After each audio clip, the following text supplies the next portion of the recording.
अस्सलाम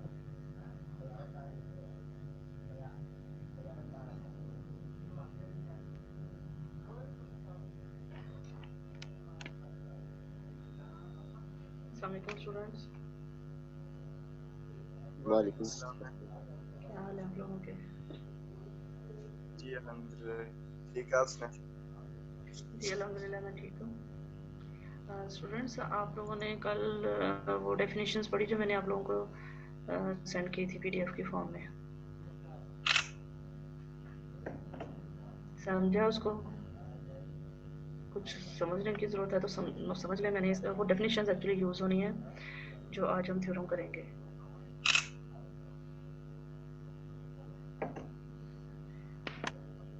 मैम पता चला है मिड 14 से स्टार्ट हो रहे हैं, तो उसके बारे में कुछ बता दो। ये पता चला है कि ऑनलाइन एग्ज़ाम होने हैं मिड। अब वो स्केड्यूल क्या होगा, आईटी वाले लेंगे जैसे लास्ट टाइम लिया था, या कि हमने लेना है, ये भी कुछ कंफर्म नहीं है। आज ही एक मैसेज मिला है उसी स्केड्यूल पे जो मैंने आपके साथ सेंड किया था ना आपको, जी उसी मैम। स्केड्यूल पे ऊपर वो मैडम सलमा ने लिखा है कि मिड जो है ना वो स्केड्यूल के अकॉर्डिंग ही होंगे और ऑनलाइन ही होंगे। तो मैम मैम सिलेबस डायरेक्टर उसका क्या खान होगा? साहब ने ग्रुप में बताया कि ऑनलाइन ही होंगे और कंसर्न टीचर ही लेगा जो पढ़ा रहा कंसर्न टीचर कहते लेना है? है। जी सर, ग्रुप में तो उन्होंने यही मैसेज किया है।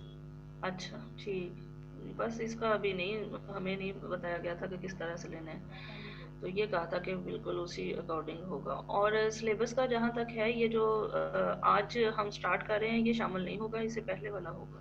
बनाक और इसकी एप्लीकेशन ये जितना अब तक पड़ा है, लेकिन ये आज है डेट 8 और 14। अभी हम जितना भी आगे बढ़ते हैं, एक थ्योरम, दो थ्योरम हमने कर लेने हैं, शायद 3 कर लें, तीसरे की मैम डेफिनेशन शुरू कुछ कर दिन लेंगे। के लिए जी भी दे बोलिए। दें। जी कुछ दिन जी मैम तैयारी के लिए भी होने चाहिए।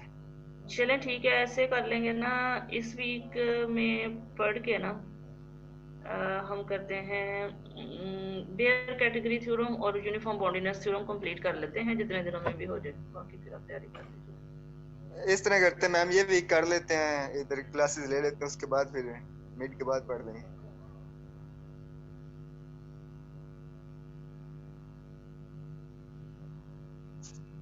चलें ठीक है, ऐसे कर लें, इस वीक में पढ़ मैम जी। लेंगे। तो ऐसा है कि जो मेन है ना हमारा अब टॉपिक शुरू होने लगा, वो है यूनिफॉर्म बाउंडरीनेस थ्योरम। ठीक है, यूनिफॉर्म बाउंडरीनेस थ्योरम जो है इसमें यूज हो रहा है बेयर कैटेगरी थ्योरम। तो कैटेगरी थ्योरम जो है, एक्चुअली आपने इसको समझना है पहले। ये हो जाएगा 246 पेज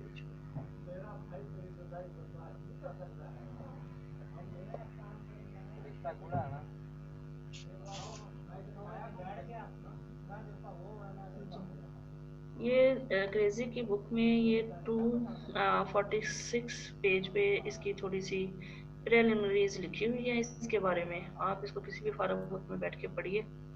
ठीक है, तो मेन जो यूनिफॉर्म बाउंडरीनेस थ्योरम है, ये देखें, ये है नेक्स्ट पेज पे ये शुरू हो रहा। ठीक है, यूनिफॉर्म बाउंडरीनेस थ्योरम, इसमें जो मेन थ्योरम यूज होना है वो है बेयर कैटेगरी थ्योरम। हम पहले इसको सॉल्व करते हैं, मतलब इसको प्रूफ करते हैं, समझते हैं इसको। और इसको समझने के लिए पहले कुछ डेफिनेशंस समझना ज़रूरी है आप लोगों को। आप लोगों ने ये करना है कि अच्छी तरह से जो है ना इसको समझना है। मेरे साथ साथ रहिए, जहाँ से आपको कुछ चीज़ समझ ना आए तो आप साथ ही पूछ लीजिए। ठीक है, कोई कई सारी इसमें छोटी छोटी चीज़ें ऐसी हैं, अगर आप वो उसको छोड़ते हैं फिर आगे आपको जाके कोई पीछे की समझ नहीं आई होगी तो आगे फिर प्रॉब्लम होगी। ठीक है, ओके। और एक और काम करना है, मैं बेयर कैटेगरी थ्योरम आज कंप्लीट करवाना चाह रही हूँ। ठीक है, अगर सपोज क्लास का टाइम ख़त्म हो भी जाता है तो आप लोगों ने रीजॉइन लाजमी करना है सबने। ठीक है ओके मैम। जी जी। तो डेफिनेशन है a subset M of a metric space X is said to be real or nowhere dense in X if its closure has no interior points। ठीक है, काफ़ी सारी एग्जांपल्स कल आपने देखी हैं। रेयर सेट्स जो होते हैं कौन कौन से हो सकते हैं, बज़ाहिर तो आपको ये लगेगा कि जिसके क्लोजर में कोई भी इंटीरियर पॉइंट ना हो तो वो क्लोजर बना कैसे, ठीक है ना।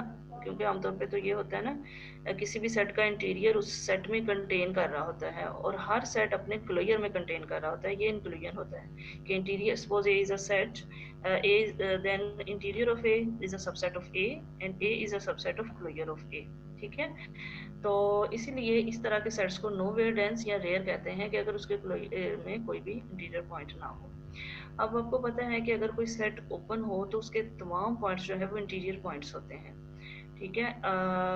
और किसी भी ओपन सेट का इंटीरियर जो होता है वो उसी के ही इक्वल होता है, ठीक है। सपोज आपके पास एक सेट है, क्लोज इंटरवल है -1 to 1, इसका इंटीरियर क्या होगा, एक ओपन इंटरवल -1 से 1, इसमें बाउंड्री शामिल नहीं होगी, ये सारा इंटीरियर है और ये ओपन भी है, ठीक है।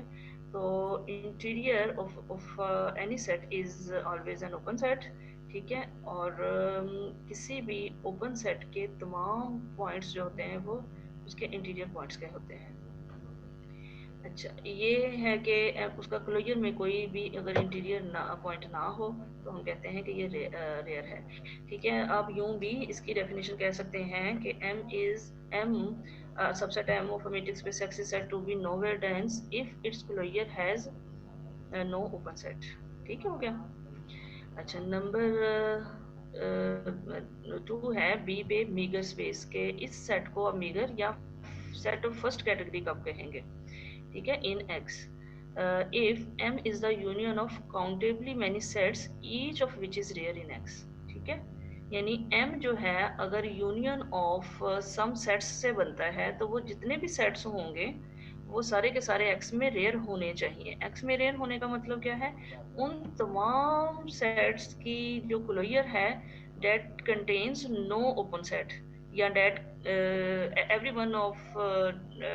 everyone in that union contain no interior point या no open set, ठीक हो गया। तो अगर ऐसा है तो उसको मीगर कहेंगे और अगर ऐसा ना हो तो वो नॉन मीगर है, ठीक है। A set is non meagre in X if M is not meagre. Not meagre का मतलब कि जब भी M इक्वल होता है यूनियन ऑफ सम सेट्स के जो कि क्लोज्ड हैं, तो लाजमी उनमें से एक ऐसा होगा जो रेयर होगा, ठीक है। जैसे यहाँ पर है कि each of one should be rare, तो नॉन मेकर होने के लिए अगर कोई एक भी रेयर नहीं रहता तो वो नॉन मेकर हो जाएगा, ठीक है। अब ये थ्योरम है, बेयर कैटेगरी थ्योरम, इसकी स्टेटमेंट क्या है, if a metrics space X which is not equal to empty set is complete it is non meagre in itself, ठीक है। That is every metric space is non meagre in itself. In itself का मतलब क्या है कि जैसे यहाँ पर M को X में आपने कहा है नॉन मेगर कब होगी, ठीक है। तो X चूंकि अपना सेल्फ सबसेट है, होता है हमेशा, तो मतलब वो अपने ही है, ये नहीं है कि वो किसी और बड़ी स्पेस में उसका नॉन मेगर होना जरूरी है, वो अपने ही अंदर नॉन मेगर होगी अगर वो कंप्लीट है। इसी तरह से किसी भी मैट्रिक्स स्पेस का कोई भी सबसेट जो है वो जाहिर सी बात है वो भी मैट्रिक्स स्पेस ही होता है, उसमें भी वही जो है मैट्रिक की डेफिनेशन यूज होती है जो मेन सेट में यूज हो रही है।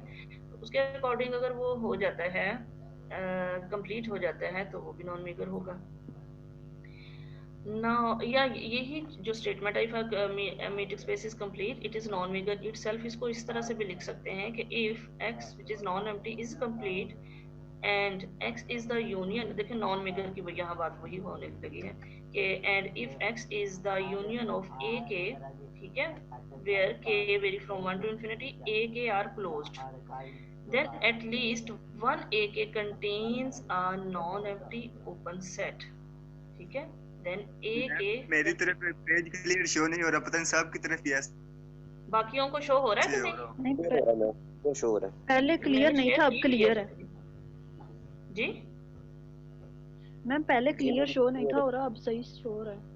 अच्छा अच्छा, आप मुझे बताया करें जरूर जब क्लियर नहीं हो रहा या आपको नहीं मेरी तरफ मैप आप भी वैसे ही है, फिर मेरी तरफ नेट इशू होना। नेट का कोई इशू होगा, इस वजह से वो स्क्रीन शेयर नहीं हो रही। Okay ma'am. आप ऐसे करें, अगर आपके पास बुक पड़ी हुई है ना सॉफ्ट फॉर्म में या हार्ड फॉर्म में, आप उसको ओपन कर लें, उसका पेज नंबर 247 पे है। Okay ma'am. और बाकियों के साथ तो कोई प्रॉब्लम नहीं है स्क्रीन शेयरिंग का? No ma'am. नो। ठीक है। अच्छा अब देखें x is the union of m k where a k closed है सारे। और आपको पता है ये जो क्लोजर्स होते हैं किसी भी सेट का जो क्लोजर होता है वो क्लोज्ड होता है, और अगर सेट क्लोज्ड हो तो उसका क्लोजर उसी के ही इक्वल होता है। ठीक है ना। तो इसलिए जी मैम। यहाँ पर जो सेट्स ले लिए हैं a के सारे क्लोज्ड ही ले लिए हैं, क्योंकि अगर ये क्लोज्ड है तो इनका क्लोजर a के ही होगा, और a के की ही यूनियन में लिख दिया इनको। ठीक है। और x क्या है, union of a k where a k are close, then at least one a k contains a non empty open set. ये चीज हमने प्रूफ करनी है। ठीक है। क्या कि x अगर कंप्लीट है और वो कुछ क्लोज सेट्स की यूनियन से बन रहा है, देन ये जिन सेट्स की यूनियन से बन रहा है ये सारे के सारे ऐसे नहीं होंगे कि सारे के सारे रेयर हों। ठीक है। इनमें से मतलब कि एक लाजमी ऐसा होगा जो कि रेयर नहीं होगा। रेयर नहीं होगा तो it mean then at least one A K contains a non empty open set. Clear हुई स्टेटमेंट। तो ये चीज अब हम प्रूव करने की कोशिश करेंगे कि x is complete then it is non meagre in itself. तो इसका आइडिया ये है कि हम इसको कॉन्ट्रेरी जो है वो सपोज करेंगे, और कंट्राडिक्शन क्या बनती है वो हम फिर उस तक पहुंचेंगे। ठीक है। कॉन्ट्रेरी सपोज करने का मतलब क्या है, हम ये कहेंगे कि x जो है वो यूनियन ऑफ a के से बन रहा है, लेकिन इनमें से कोई भी a के जो है वो ऐसा नहीं है जिसमें जो कि नॉन एम्प्टी ओपन सेट उसमें कंटेन ना करता हो। ठीक है। तो इसका मतलब कि हर ए के जो है वो क्या है, रेयर है। ये हमने यानी सपोज कर लिया। देखें हमने सपोज कर लिया कि एक्स जो है वो मीगर है, मतलब नॉन मीगर प्रूफ करना है, मीगर सपोज कर लिया, यहाँ से आपको ज्यादा अच्छी समझ आ जाएगी। ठीक है। हमने चूंकि सपोज कर लिया एक्स मीगर है, इसका मतलब अगर एक्स ए के की यूनियन से बनता है, union of countably many sets, then होगा क्या, each of these sets are rare. तो x अगर यूनियन ऑफ a के है, ठीक है, तो अब देखते हैं the idea of this proof is simple. Suppose the complete metric space x were meagre in itself, then क्या होगा, x which is equal to union of m k with each m k rare in x। समझ आ रही बात की। Meagre ले लिया, उसको मीगर है, और अगर x यूनियन है इन सेट्स की तो ये सारे के सारे m के क्या है, मीगर हैं। अब अगर ये सारे मीगर हैं, सॉरी मैं क्या बोल रही हूँ, ये सारे के सारे रेयर हैं x में। ठीक है। ये सारे x में रेयर हैं, तो इसका मतलब क्या है कि ये इन तमाम m k का जो क्लोजर है, ये जितने भी m1 m2 m3 and so on बन रहे हैं, इन सब के जो सेपरेटली क्लोजर्स हैं वो क्या है, लो। That contains no interior point. ठीक है। अगर ये सारे रेयर हैं तो इसका मतलब क्या है कि उनका क्लोजर में कोई भी इंटीरियर पॉइंट नहीं है। ये चीज है। So since we have supposed that x is union of mk with each mk rare in x, it means that the closure of all these mk's contain no interior point या contain no open set। No open set. जी ma'am. No open set कर लें तो ये हमने contradiction से suppose कर लिया हुआ है। अब देखते हैं कहाँ तक पहुँचते हैं। वी शैल अब करेंगे क्या, क्योंकि x कंप्लीट है, ये हमने ऊपर सपोज किया हुआ है, नॉन मेगर प्रूफ करना है इसको। कंप्लीट ऑलरेडी है, कंप्लीट है तो फिर कंप्लीटनेस की डेफिनेशन यूज करेंगे। क्या करेंगे हम कि एक कॉची सीक्वेंस बनाएंगे, और चूंकि ये कॉची सीक्वेंस x में होगी और x कंप्लीट है तो x के ही किसी पॉइंट सपोज स्मॉल p को वो अप्रोच करेगी, तो वो स्मॉल p जो है लेकिन वो किसी भी mk में नहीं होगा। ठीक है, बात समझ आई। दोबारा देखिए क्या मैं कह रही हूँ। We shall construct a Cauchy sequence p k whose limit p, ठीक है, which exists by completeness is in no mk। ठीक है। एक कॉची सीक्वेंस x में बनाएंगे p के, वो चूंकि x आपके पास कंप्लीट है, x के किसी पॉइंट p को वो अप्रोच करेगी। ठीक है। लेकिन वो जो पॉइंट p है वो होना तो ये चाहिए कि वो m1 m2 m3 m4 ये जितने भी बन रहे हैं इनमें से किसी एक में जरूर आ जाए। असूलन तो ये होना चाहिए ना, क्योंकि x इन सब की यूनियन से बन रहा है, और p अगर x को बिलोंग कर रहा है तो p इन में से किसी एक में होना चाहिए, mk में से। लेकिन ऐसा है, हम प्रूव करेंगे ये किसी भी mk में नहीं जा रहा, लेकिन ये x का एलिमेंट है। इट मीन ये फिर फेल हो जाएगा कि हम कहें कि x is equal to union of mk। सही समझ आ रही बात की। So we shall construct a Cauchy sequence p k whose limit p which exists by completeness is in no mk।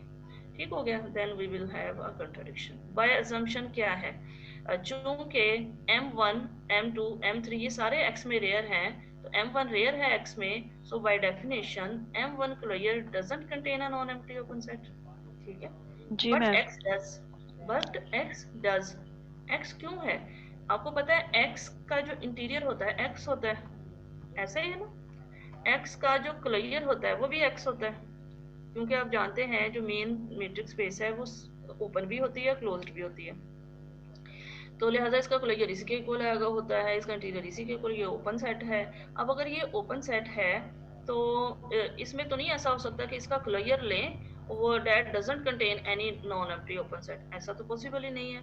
अगर x यानी M1 की जगह ये हम कह रहे हैं कि M1 अगर x हो, M1 अगर x हो और x का क्लोजर x आ जाएगा, x में कंटेन होगा, x चूंकि ओपन सेट है तो इसका मतलब x में तो एक ओपन सेट जो कि इटसेल्फ x है वो कंटेन करता है, तो ये पॉसिबल नहीं है कि M1 का जो क्लोजर है वो x, ठीक होगी बात। तो इसका मतलब ये कुछ उसका सबसेट रहेगा।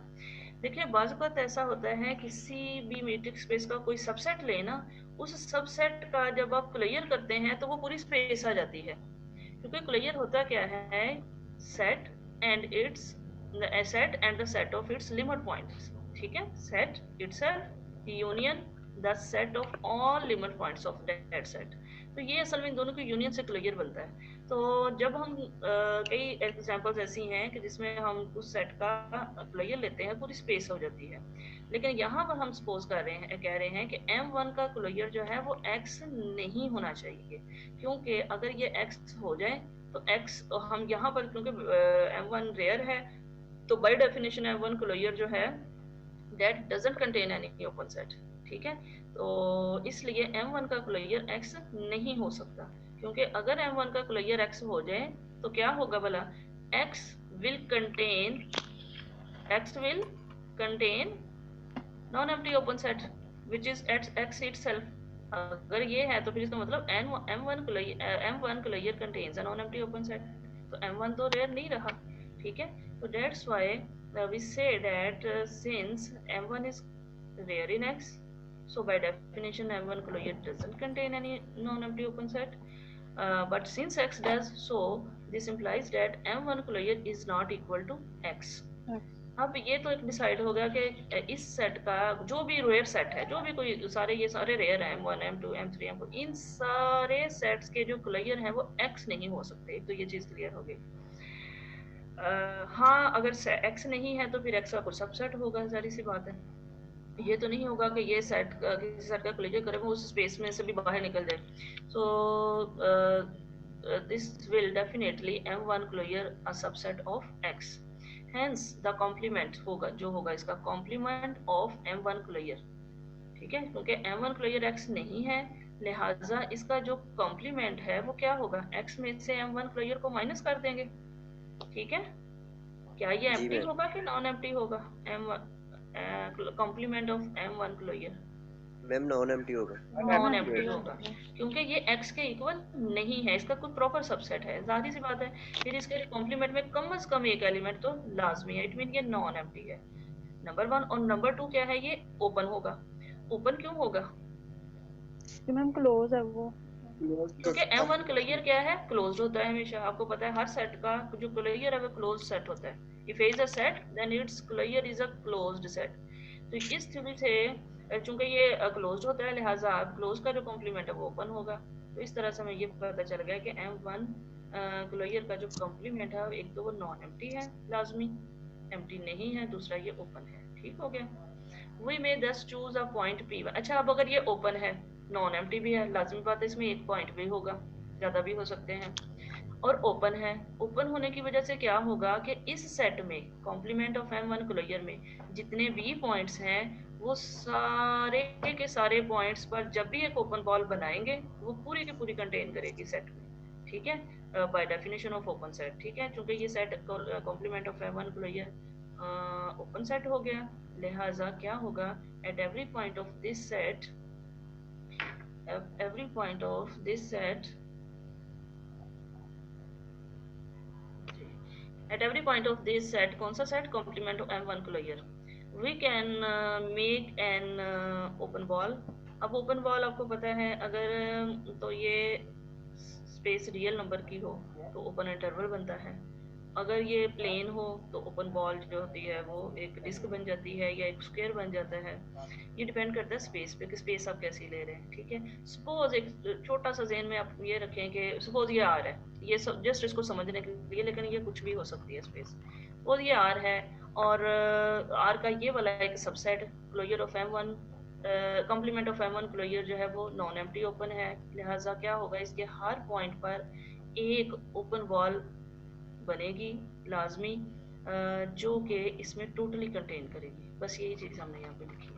So we may thus choose a point B1 in this set and an open ball about it, say B1 ball which has center at B1 and radius suppose epsilon 1 which is totally contained in this set. अब P1 एक point है, अगर इसमें जितने भी और points होंगे सबके लिए ये चीज सेटिस्फाई होती रहेगी, लेकिन हमने चूंकि सीक्वेंस बनानी है इसलिए हमने एक पॉइंट ले लिया। हमने कहा इस पर एक बॉल है जो इसमें कंटेन कर रही है, और ये बॉल कितने रेडियस की ली है, ये एप्सिलॉन 1 जो हमने कहा 1/2 से लेस है, यानी 1/2 से लेस रेडियस की ली है। ओके जी, by assumption M2 is rare in X, बिल्कुल वही चीज जो M1 के लिए लिखी। देन क्या होगा, M2 closure doesn't contain an open set, लिहाजा M2 closure is not equal to X, नहीं है X के इक्वल, तो फिर क्या होगा, कॉम्प्लीमेंट ऑफ M2 क्लोजर क्या होगा, ओपन हो जाएगा, नॉन एम्प्टी हो जाएगा। ठीक हो गया। तो चूंकि ये जो M2 क्लोजर जो है कोई भी ओपन सेट इसमें नहीं है, लेकिन अभी अभी ऊपर ओपन सेट आपने एक बनाया है, कौन सा, ये open ball, because you know every open ball is an open set. तो ये जो B1 बॉल बनी है ये ओपन सेट है। हम कह रहे हैं कि M2 closure doesn't contain any open set, इसका मतलब कोई भी नहीं तो फिर कोई भी नहीं, ये B1 भी नहीं इसमें कंटेन कर सकता, hence it doesn't contain the open ball this. ठीक है, कौन सी, B open ball with centre P1 and radius epsilon/2। हमने इससे भी छोटी, हमने कहा इसको तो ये कंटेन करेगी नहीं, इससे भी छोटी वाली को भी नहीं करेगी, ये एप्सिलॉन जिसका रेडियस epsilon/1/2 होगा। ठीक हो गया। ये क्यों लिया, ये असल में रेडियस की एक सीक्वेंस बनाना चाह रहे हैं। ठीक है, तो यानी एक एप्सिलॉन 1, फिर एप्सिलॉन 1/2, फिर एप्सिलॉन 1/3, एप्सिलॉन 2/2 हो जाएगा, फिर epsilon 3/3 and so on. Now this implies that, अब देखें एक नंबर पे तो ये बात हो गई कि closure complement of M2 closure ये नॉन एम्प्टी ओपन है। दूसरे नंबर पे ये जो ओपन बॉल है जिसका सेंटर P1 है, रेडियस एप्सिलॉन 1/2 है, जाहिर सी बात है ये भी नॉन एम्प्टी और ओपन है।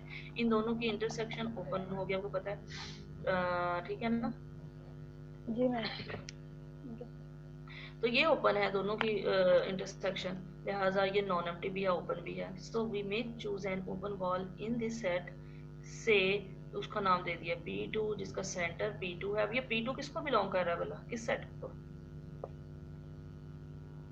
मैम M2 को, complement of M2 closure intersection B, को intersection B of P1 epsilon 1/2, यानी ये जो ओपन बॉल है और ये जो सेट है, इन दोनों के इंटरसेक्शन से हमने कहा ये एक ओपन सेट है बनेगा, और नॉन एम्प्टी भी डेफिनेटली होगा। इस जाहिर सी बात है अगर ये नॉन एम्प्टी है ओपन है, इसको कोई पॉइंट ना कोई पॉइंट भी बिलोंग करेगा, सपोज कर लिए वो पॉइंट P2 है। ठीक है, अब ये जो P2 है पॉइंट है, इस पर ओपन होने की वजह से इस पर जो भी बॉल बनेगी वो टोटली इसी सेट के अंदर आएगी ना। ये देखिए पूरा सेट लिख दिया, जी मैम। ठीक हो गया। और ये जो अब हमने जी जो मैम हमने M2 क्लियर का कंप्लीमेंट इंटरसेक्शन B वाला लिया है, ओपन बॉल वाला, इसका आंसर हम लिख सकते हैं ओपन बॉल जो है हमारे पास।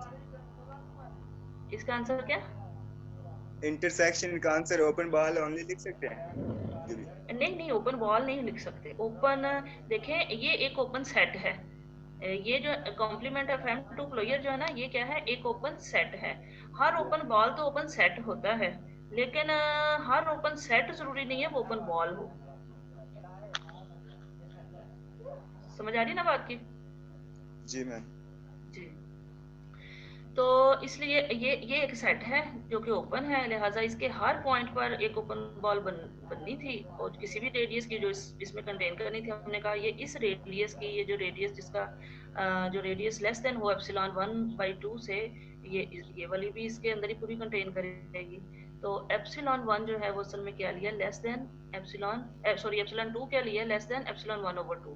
अब एप्सिलॉन 1 किससे लेस है, 1/2 से, तो इसका मतलब एप्सिलॉन 2 किससे लेस हो जाएगा, 1/2 स्क्वायर से। ऐसा ही है। देखें एप्सिलॉन 2 जी will ma'am. B less than 1 जी ओवर मैम, 2 स्क्वायर हमारे की। पास लेस है। जी यस मैम, जी समझ आ मैम गई। आगे समझ। ठीक है। अब नेक्स्ट, बाय इंडक्शन वी दस obtain a sequence of balls. अब सीक्वेंस ऑफ बॉल्स बना रहे हैं, ये बॉल्स बन रही हैं बी के, जिनका जो कि एक बॉल है जिसका सेंटर पी के है, रेडियस उसका एप्सिलॉन के है, जबकि ये जो एप्सिलॉन के है वो लेस देन किससे हो जाएगा, 1 over 2 raise to the power के। ठीक है, जैसे ये देखें एप्सिलॉन 1 किससे लेस था, 1 ओवर 2 से। एप्सिलॉन 2 किससे लेस होगा, 1 ओवर 2 1 ओवर पावर 2 2 से। स्क्वायर। इसी तरह से एप्सिलॉन 3 किससे लेस होगा, 1 over 2 power 3। So on epsilon k will be less than 1 over 2 power 2 k, की पावर या 2 के। power नेगेटिव k लिखना है। ठीक हो गया। तो ये हमारे पास यस। एक बॉल्स आ गई हैं, सीक्वेंस बन गई हैं बॉल्स की, सच डैट क्या कि ये जो बॉल्स हैं बी के इंटरसेक्शन एम के इज एम्प्टी है। जी मैम। ठीक है। एंड बी क्यों भला एम्प्टी है, क्योंकि ये जो पॉइंट्स आप ले रहे थे ना ये एम के क्लोजर में से ले रहे थे। ठीक है। और मतलब सॉरी क्लोजर बोल रही हूँ, एम के क्लोजर के कॉम्प्लीमेंट में से ले रहे थे। ये देखे ना मैम इसके कॉम्प्लीमेंट से लिए थे। जी जी कॉम्प्लीमेंट कहना था, क्लोजर बोल दिया, कॉम्प्लीमेंट से ले रहे, लिहाजा ये इसके साथ तो इसकी इंटरसेप्शन नॉन एम्प्टी रहेगी, एम्प्टी रहेगी सॉरी। एंड फिर क्या एक और चीज आपको नजर आ रही है कि बी जो बॉल है जिसका जो बी के प्लस 1 बॉल बन रही है वो सबसेट है बॉल कौन सी, जिसका सेंटर पी के है और रेडियस एप्सिलॉन के ओवर 2 हुआ। ठीक है। और ये सबसेट किसका है, बी के का। क्लियर। इसको बनाने के लिए बी के प्लस 1 को अब यहाँ क्या लिखेंगे, B k plus 1 is equal to ball with centre P k plus 1 and radius क्या हो जाएगा, एप्सिलॉन के प्लस 1। एप्सिलॉन के प्लस 1 किससे लेस होगा, देखिए 1 over 2 raise to the power k plus 1। तो आपको पता है 1 over 2 raise to the power k plus 1 जो है ये फिर टोटली इसमें कंटेन हो जाएगी ना। ठीक है, ये भी यही है ना, एप्सिलॉन के लेस देन किससे, 1 ओवर 2, या यूं कह रहे 2 पावर माइनस के। और फिर ये 1 ओवर 2 मल्टीप्लाई हो रहा है तो क्या हो रहा है, 2 की पावर माइनस के प्लस 1। ठीक है, और ये टोटली किसमें कंटेन कर रही है, बी के में, बी के। क्योंकि इसका रेडियस क्या है, पूरा एप्सिलॉन के है और इसका क्या है, एप्सिलॉन के बाई 2 है। ठीक हो गया। फिर के 1 2 जी 3 ma'am. And so on since epsilon K less than 2 raise to the power minus K. ठीक हो गया। The sequence P K of centres is Cauchy. The sequence of sequence कौन सी, पी के की जो बन रही है 1 p1 p2 p3 पॉइंट्स की जो सीक्वेंस बन रही है, यानी सेंटर्स की जो सीक्वेंस बन रही है वो एक कॉशी सीक्वेंस है। एंड कन्वर्ज भी करेगी क्योंकि अभी कॉशी एक्स कंप्लीट है और ये कॉशी सीक्वेंस बन गई। क्यों कॉशी सीक्वेंस बन रही है, ये अभी आपने ये देखा कि जो जैसे जैसे ये सीक्वेंस प्रोग्रेस कर रही है जो, तो पॉइंट्स के दरमियान का डिस्टेंस जो है वो कम होता जा रहा है। ऐसे ही है ना, पॉइंट्स का डिस्टेंस कम होता जा रहा है। जी मैम। तो इसलिए ये कॉशी है और किस में है, एक्स में है, एक्स कंप्लीट है, लिहाजा एक्स के ही किसी पॉइंट सपोज स्मॉल पी को वो कन्वर्ज भी करेगी। Suppose p k approaches to p and where p belongs to x because x is complete by assumption. Also for every m and n where n greater than, तो कोई तो दो natural number ले लिया, अब हम इसकी डेफिनेशन अप्लाई करने लगे। तो कोई से भी दो नेचुरल नंबर अगर हम लेते हैं m और n और सपोज कर लिया n m से ग्रेटर है, तो फिर क्या होगा, ये तो लाजमी होगा ना, बी एन सबसेट होगा बी ऐसी बॉल का जिसका सेंटर पी एम है, रेडियस एप्सिलॉन एम ओवर 2 है। क्या ख्याल है, देखिए ना, बी के प्लस 1 किस में कंटेन है, बी के में। के प्लस 1 के से ग्रेटर है ना। जी मैम। ठीक है ना। अब अगर एक नेचुरल नंबर n है, अब हम इससे भी आगे बढ़ जाते हैं, जरूरी नहीं के प्लस 1, हम कहते हैं कोई के प्लस 10 जो है वो जारी सी बात है के से क्या है, ग्रेटर है, इसको के प्लस 1 कर ले n को, और ये के है ये इससे ग्रेटर है, लिहाजा इसकी जो बॉल बी एन बनेगी वो ऐसी बॉल जो कि इसका सेंटर ये रेडियस ये इसमें कंटेन करेगी लाजमी, इस वजह से। सो डैट अब क्या होगा, अब हम ट्रायंगुलर इक्वालिटी यूज करते हैं किस किस के दरमियान, एक तो ये जो पी एम पॉइंट है और एक P, so distance between P M and P. Hello जी मैम। अभी है, ठीक है। अच्छा अच्छा, distance between PM and P is less than equal to distance between PN and PM and ये PN बस ऐड कर दिया इसमें, सही। ट्रायंगल इक्वालिटी यूज कर ली, एक पॉइंट दोनों में PN ऐड कर दी एंड PM ये less than equal less than होगा, स्ट्रिक्टली लेस बल्कि होगा ये एप्सिलॉन m ओवर 2 से, ठीक है। और ये एज इट इज रहने दें, ठीक है। अच्छा ये हो गया। So this approaches to epsilon m over 2, ये क्यों? क्योंकि हम कहते हैं अगर n जो है अप्रोच करेगा P को, लिहाजा इन दोनों के दरमियान डिस्टेंस क्या हो जाएगा? इन दोनों के दरमियान डिस्टेंस क्या हो जाएगा? 0 हो जाएगा ना? 0 मैम जी, PN और P के दरमियान डिस्टेंस जो है वो 0 हो जाएगा जब n इंफिनिटी को अप्रोच करे, ठीक है। तो इसका मतलब ये जो डिस्टेंस है PM और P के दरमियान, ये किसको अप्रोच करेगा? एप्सिलॉन 1 m ओवर 2 को बच जाता है फिर। इसका मतलब ये हुआ कि ये जो अगर PM और P के दरमियान डिस्टेंस जो है वो लेस देन रहता है, ये देखें स्ट्रिक्टली लेस देन रहता है एप्सिलॉन m ओवर 2 के, तो इसका मतलब ये हुआ कि ये जो आपके पास पॉइंट P आ रहा है, किसको बिलोंग करता है? एक बिलोंग करता है जिसका सेंटर PM है और रेडियस ये है एप्सिलॉन m ओवर 2, जिसको हमने BM कहा हुआ, ठीक है जी मैम। ठीक हो गया ना? इसका अगर इससे तो इसका मतलब ये हुआ कि ये कैसे पता चला? By definition of open set. Open ball की डेफिनेशन क्या होती है? This contains all sets whose distance from this particular point is less than the radius. तो रेडियस इस वक्त ये है, फिक्स पॉइंट PM है, रेडियस एप्सिलॉन m ओवर 2 है, लिहाजा अगर P का डिस्टेंस इस पॉइंट से इस नंबर से लेस रहता है तो इसका मतलब this point P belongs to PM, ठीक हो गया। For every m since BM subset है क्लोजर ऑफ m क्या है? कॉम्प्लीमेंट ऑफ m क्लोजर का, ठीक है। सो अब हो जाएगा बस बात खत्म। We know see that P doesn't belongs to m, ठीक है। देखें P किसको बिलोंग कर रहा है? BM को। जी मैम वो BM किसका सबसेट है? कॉम्प्लीमेंट ऑफ m क्लोजर का, ठीक है। इसका मतलब कि P जो है वो बिलोंग नहीं कर रहा है किसको? m क्लोजर को। अगर m क्लोजर को बिलोंग नहीं कर रहा तो m को भी बिलोंग नहीं करेगा, क्योंकि हर सेट अपने क्लोजर में तो होता ही है, ठीक है।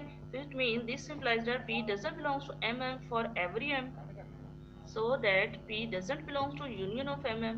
अगर ये किसी भी हर m के लिए, किसी स्मॉल m के लिए किसी भी mm में P बिलोंग नहीं करता, तो इसका मतलब फिर इसके यूनियन को भी बिलोंग नहीं कर सकता। किसी एक में होता तो यूनियन में आ जाना था इसमें, ठीक है। तो इसका मतलब ये तो और यूनियन mm किसके इक्वल ली हुई है? हमने x के इक्वल ली हुई है। इसका मतलब कि P doesn't belongs to x। This contradicts, क्या कंट्राडिक्शन? कि P तो x का एलिमेंट था क्योंकि x कंप्लीट था, ठीक हो गया।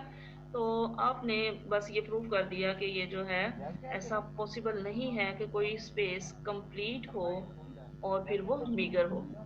हर कंप्लीट मैट्रिक्स स्पेस जो होती है वो नॉन मीगर हो। Any question? हो गया कंप्लीट। मुझे ये लग रहा था कि मे बी हमारा छूट ना जाए, तो फिर नेक्स्ट तो फिर लेक्चर में ना बड़ा मसला बन जाता है।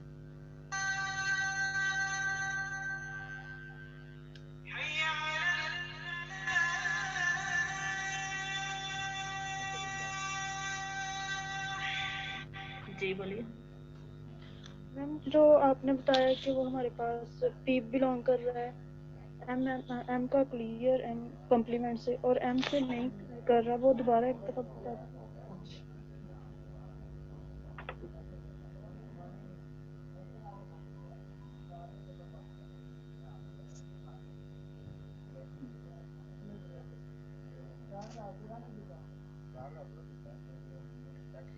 हाँ जी, मैं ये कह रही थी कि यहाँ से आपने ये प्रूव कर दिया hence P belongs to BM for every m, ठीक है। लेकिन ऊपर अभी आपने ये देख के आए हैं सारा कि ये जो भी बॉल्स बन रही हैं ये closure of complement of mm closure में है ना, टोटली कंटेन कर रहे हैं। ये देखिए यहाँ से आपको B1 किसमें कंटेन करिए? Closure of complement of M1 closure. इसी तरह से B2 किसमें कंटेन कर रही होगी? Complement of M2 closure and so on, ये चीज है ना। तो इसका मतलब कि अगर कोई पॉइंट P BM को बिलोंग कर रहा है, P BM को बिलोंग कर रहा है, BM सबसेट इसका है, ठीक है, ठीक है, इसका मतलब वो फिर ये पॉइंट्स सारे के सारे किसको बिलोंग कर रहे हैं, कॉम्प्लीमेंट ऑफ MM क्लोजर को बिलोंग कर रहे हैं ना। इट मीन, समझ आ रही बात की, ये पॉइंट P हर M के लिए किसको बिलोंग कर रहा है, कॉम्प्लीमेंट ऑफ MM क्लोजर, यानी कॉम्प्लीमेंट ऑफ M1 क्लोजर, ठीक है, and complement of M2 closure and complement of M3 closure. बात समझ आ रही है ना जी मैम। जी। तो इनको बिलोंग कर रहा है, जब इनको कर रहा है तो इसका मतलब जब